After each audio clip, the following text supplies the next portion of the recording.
Welcome back to my channel. आज बनवणार आहे मी जी सुरण असतं ना, सुरणाची भाजी बनवणार आहे। आता सुरण म्हटलं की दोन आपल्या माइंडमध्ये येतात की एक तर सुरणाचे काप किंवा सुरणाची भाजी। सुरणाचे काप पण काय चांगले लागतात आणि जास्त लोक ते प्रिफर करतात आणि इझी पण असतं, आणि सुरणाची भाजी ही पण चांगली लागते। पण आता ती इथे मी बनवणार आहे आमच्या कारवारी कोकणी पद्धतीने। म्हणजे ह्याच्यामध्ये काय माहिती आहे, आम्ही कारवारी मसाला वापरणार आणि त्याच्यामध्ये ओलं खोबरं, असं का वेगळं नसतं, काही जण ओलं खोबरं वापरत नाही। तर आता बघूया आपण कारवारी पद्धतीने सुरणाची भाजी कशी बनवायची। त्याच्या आधी तुम्ही माझ्या चॅनलला लाईक करा, शेअर करा आणि सबस्क्राईब नक्की करा। ही बघा, अशा पद्धतीने छानपैकी आपण सुरणाची भाजी बनवूया। तर आता त्यासाठी लागणारे साहित्य बघा। तर इथे मी 1/2 किलो सुरण घेतलं आहे आणि ते पण त्याचे मीडियम साईजचे पीस करून घेतलेले आहे। त्यानंतर मी 4 वेळा याच्यात स्वच्छ पाण्यातून मी धुवून घेतलेलं आहे, हे बघा। त्यानंतर फोडणीचं साहित्य बघूया आपण। फोडणीसाठी एक मोठा कांदा बारीक चिरून घेतलेला आहे, हे बघा। त्यानंतर मोहरी, हे बघा, हिंग, हळद आणि हा आहे मिक्स मसाला। ह्यामध्ये हळद पण आहे, गरम मसाला पण आहे, धणेजिरा पावडर सगळंच आहे। त्यानंतर हे आहे भरपूर अशी कोथिंबीर आणि कोकम आहे, आणि इथे आहे एक मोठी वाटी मी ओलं खोबरं घेतलेलं आहे। चवीपुरतं मीठ आणि फोडणीसाठी तेल आहे। तर आता सगळ्यात पहिलं आपण करूया काय की पॅन गरम झालेला आहे, त्यामध्ये तेल पण मी घेतलेलं आहे। तेल थोडंसं गरम झालं की मी त्यामध्ये आता मोहरी ॲड केलेली आहे। मोहरीबरोबर थोडीशी आपण काय करूया, आता हिंग पण घेऊया।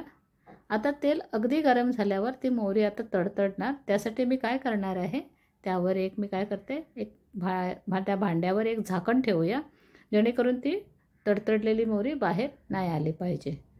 तर आता बघूया मोहरी तडतडली की नाही। मोहरी तडतडली आहे, पूर्णपणे स्प्लटर झाली आहे।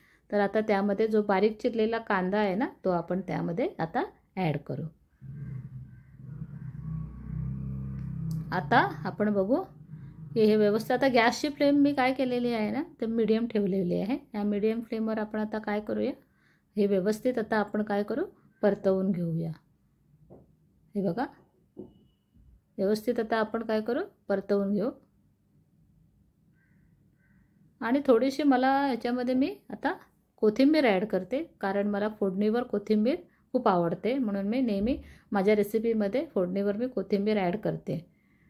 तर तुम्ही पाहिजे असेल तर तुम्ही पण ॲड करू शकता।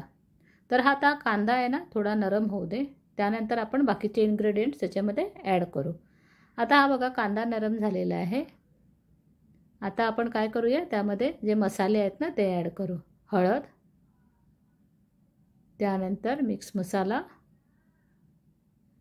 आता मी गॅसची फ्लेम काय करणार आहे, लो करणार आहे।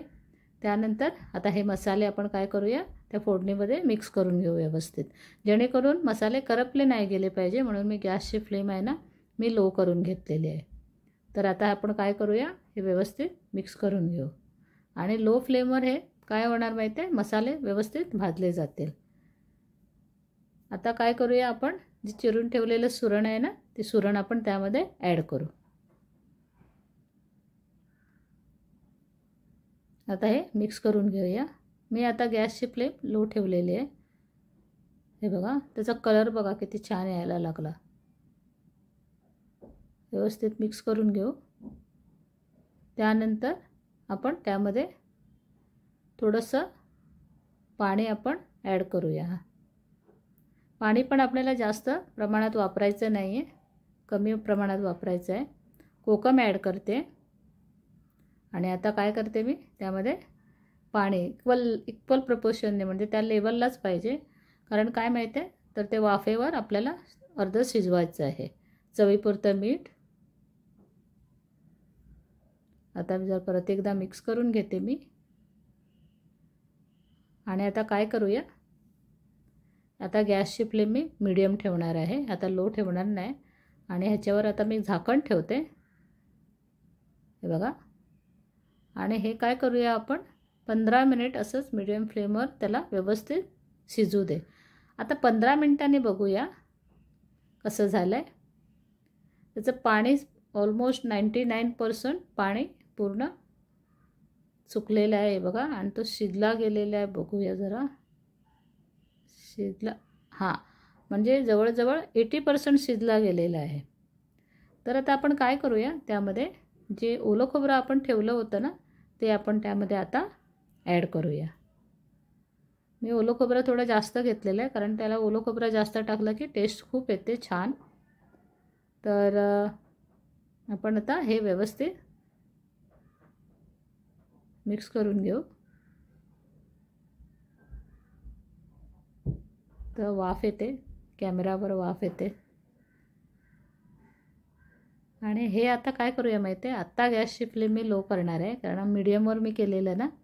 तर हे आता लो फ्लेमवर ह्या स्टेजवर, कारण सगळं पाणी ऑलमोस्ट सगळं गेलेलं आहे. तर ह्याच्यावर मी काय करणार, आता परत एकदा झाकण ठेवायचं आणि फक्त 2 ते 3 मिनिट त्याला वाफवून घ्यायचं आहे.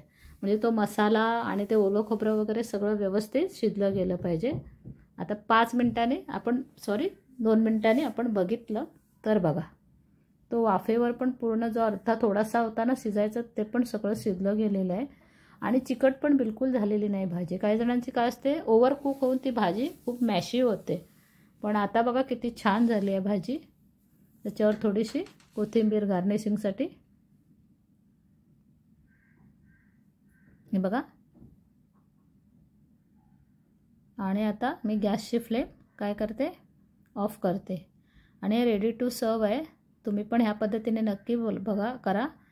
लाईक करा माझ्या चॅनलला, शेअर करा आणि सबस्क्राईब नक्की करा.